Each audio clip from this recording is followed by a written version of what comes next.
Member of Red Hot Chili Peppers, Flea, took to Twitter on Tuesday to issue a scathing critique, if you will, of a recent ESPN article by Henry Abbott that connected Kobe Bryant to the Lakers' downfall. Here is the tweet. He goes, "Henry Abbott, your ESPN Kobe article is absolute garbage and a blatant, irresponsible attack." Phil Jackson, Kobe's coach for more than a decade, retweeted that exact tweet and said, "Go get him, Flea." That's simple. Go get him, Flea. Stephen A., what is Phil Jackson trying to do or say with that tweet? Well, I think he's being supportive of Kobe Bryant because I think he understands that Kobe's going through a lot right now in the twilight of his career, considering all that Kobe has accomplished and all that Kobe has done, that he deserves better than that. He deserves better than people labeling him the 40th best player in the NBA. He deserves better than people anonymously saying he's done and he can't get the job done and all of this other stuff. And Phil Jackson understands that 5 of those 11 titles that he had came in large part due to the contribution that Kobe Bryant has made. I found it, however, somewhat comical that Phil felt the need to point that out and to address it in that manner. Please understand before I say what I need to say that I'm a lifelong New York Knicks fan. I love the fact that Phil Jackson is the president of basketball operations for the New York Knicks. This man's a brilliant basketball mind. As far as I'm concerned, he's the resident E.F. Hutton of the NBA. When he speaks, we all should listen.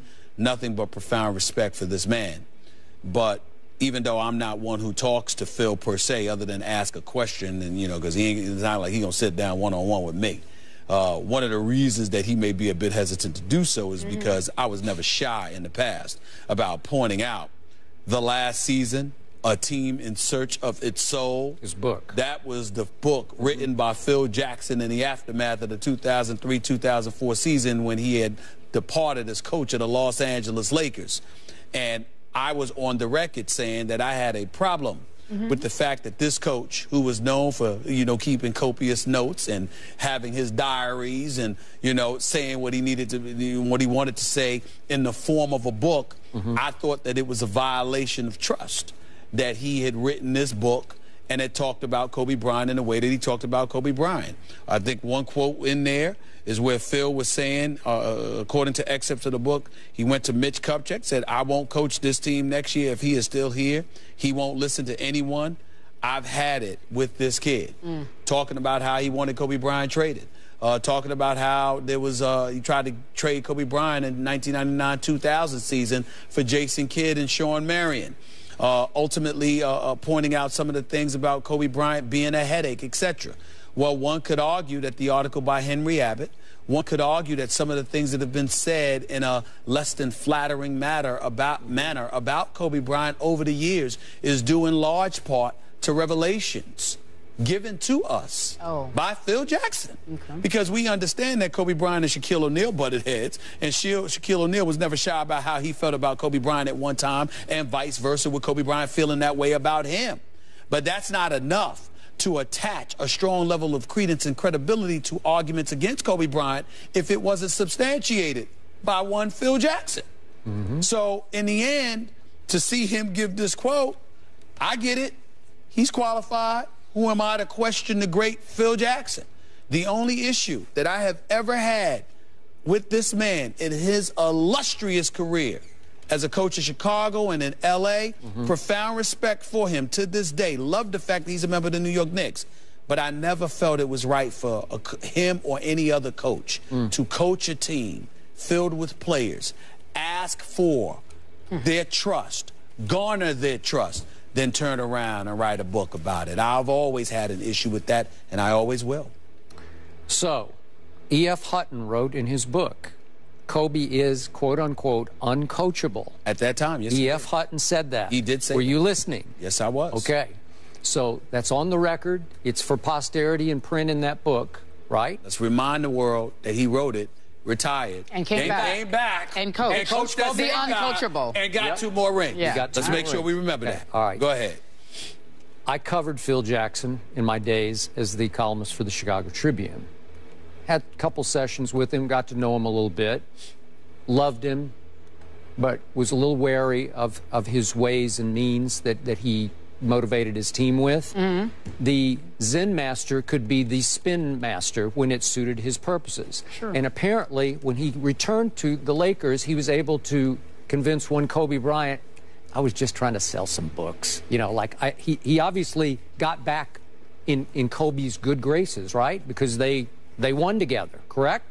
I mean, Kobe could have been so alienated that he could have refused to play for Phil Jackson. Because that's scathing right there, right? That was some strong stuff. And he was so pro-Shaq at that time in the book.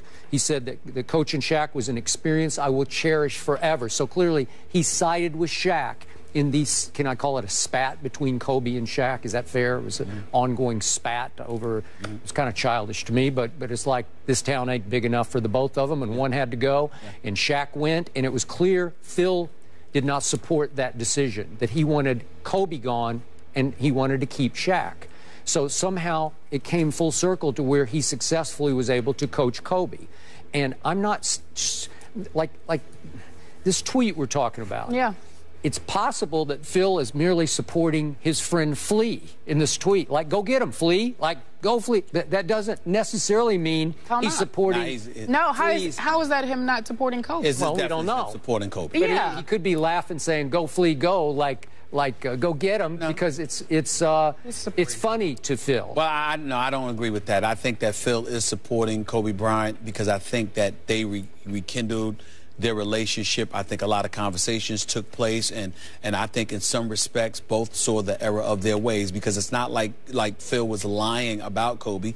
Kobe can be difficult, and Kobe knows that. But at the same time, one of the things you can never say about Kobe is that he's not trustworthy when it comes to keeping things in house. He certainly never spoke against Phil. Kobe Bryant has always, and listen to Kobe Bryant, he always said this: I have nothing but respect for Phil Jackson, the coach. You know what I'm saying? He didn't say anything about the man or anything. I don't know how he feels about Phil Jackson as a man, as whatever.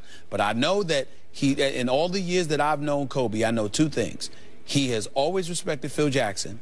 He has never spoken against Phil Jackson, the coach. And when it comes to Shaquille O'Neal, he, until recently, until a few years ago, he has never liked Shaquille O'Neal. From the time that Shaquille O'Neal, Kobe has never liked Shaquille O'Neal. From the time Shaquille O'Neal tried to slap him at Loyola Marymount, I think, or Pepperdine, wherever it was, you know, when Kobe first was drafted, and Kobe never, ever tried to disguise the fact that he didn't particularly like Shaquille O'Neal. So, I mean, if you're that honest about how you feel, then I'm going to take that to the bank when, you know, he was dismissive about some of the things. Phil, but Kobe wasn't really dismissive about what Phil had to say. He was really dismissive about the fact that you would reveal it in a book. Okay, but are you still saying that you continue to hold that against Phil Jackson for sort of opening Pandora's box on Kobe? No. Well, see, you can use that language. To me, what is there not to respect about the great Phil Jackson?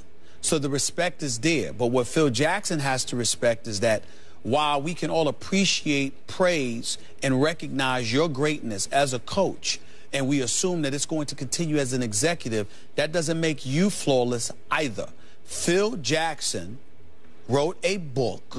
Telling secrets. Telling secrets. Yeah, in short. And to me, that is not something a coach, any coach, should ever do to a player, to any player, but especially a star player that helped win you 5 championships. I get it, but I don't think we can leap to the conclusion that no Phil book, no Henry Abbott story. You know, like I don't think it set the table for Henry Abbott. I'm not implying that, but what I am saying is that what Henry Abbott did could essentially be surmised and as an extension of what Phil did. So for Phil to tweet, "Go get him, Flea," you see what I'm saying? As if go after Henry Abbott for doing what he did. Well, actually, Henry Abbott didn't do anything but his job. Henry Abbott's job is that of a journalist or, you know, an investigative story, you know, writing what he wrote. That's his job. Phil Jackson's job was to coach, not to write a book telling secrets about a player that won 5 championships. If anything, Henry Abbott's more in the right than Phil was. Okay, I'm with you on that. But then how in the world did Phil Jackson manage to return to the Lakers and win with Kobe Bryant? Because first of all, America's the land of second chances. Just because Phil did that doesn't make Phil a bad guy. It certainly doesn't dismiss or diminish his credentials as a great coach. Phil Jackson, to me, is a great ambassador for the game of basketball. I just disagree with that particular decision he made. But give credit and props to Kobe Bryant, because Kobe Bryant was able to shove all of that aside in order to capture championships. Yeah, put egos aside because I want to win. You're trying to win? At the end of the day. That's it. And there's nothing wrong with that. I think I think it's a lesson all of us can learn. Right. You can sit there. If somebody can help you achieve the ultimate goal, you know what? Partner up. Partner up.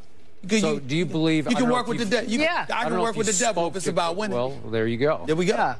I don't know if you spoke to Kobe about this, but do you believe that he wanted Phil to return again last year? Kobe Bryant was always open to Phil Jackson returning. Kobe Bryant is just not going to make that decision for Jim Buss and the Lakers organization. He lets them know how he feels, and he leaves it up to them. But keep in mind, Mitch Kupchak and Jim Buss have both basically said, this is our organization, players play, we run the organization. Mitch Kupchak has stated it, and Jim Buss has certainly acted like it. So as a result of it, if you're Kobe Bryant, like he said to me on many occasions, my time to leave this organization was back when I was a free agent and I was entertaining the Clippers and the Chicago Bulls. Yep. I'm not going anywhere. This is it for me. I'm a Laker for life after he signed that deal, and that is what it is. Okay. So he leaves it up to them. Well, I believe we're going to have Jeannie Buss on the show tomorrow. Yes. And I'm pretty sure Jeannie wanted Phil to return to coach a year ago. Yeah, she said she felt betrayed.